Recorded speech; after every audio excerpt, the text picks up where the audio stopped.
বর্তমানে আধুনিক রোবোটিক্সের 3 রুলস অফ রোবোটিক্স এটাই। ক্যান ইউ বিলিভ ইট?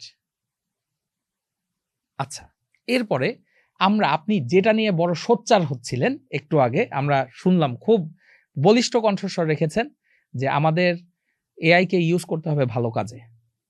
এইটা কিন্তু এআই এর যে পড়ালেখার জনরা, সেটা যদি আমরা স্তম্ভগুলো ধরতে থাকি, চতুর্থ জায়গায় এই শব্দটা আছে, সেটা হলো ইথিক্যাল এআই। Ethical AI. এখন এই ইথিক্যাল এআই যে আমরা বলবো যে ইথিক্যাল এআই দরকার আমাদের, কারণ আমাদের ইথিক্স নষ্ট করে দিচ্ছে, আমাদেরকে ক্ষতি করছে।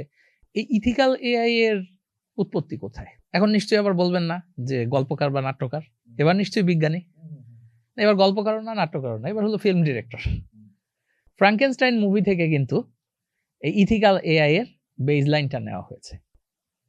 এখন আমরা যদি টোটাল হিস্ট্রিটা দেখতে দেখতে আসি,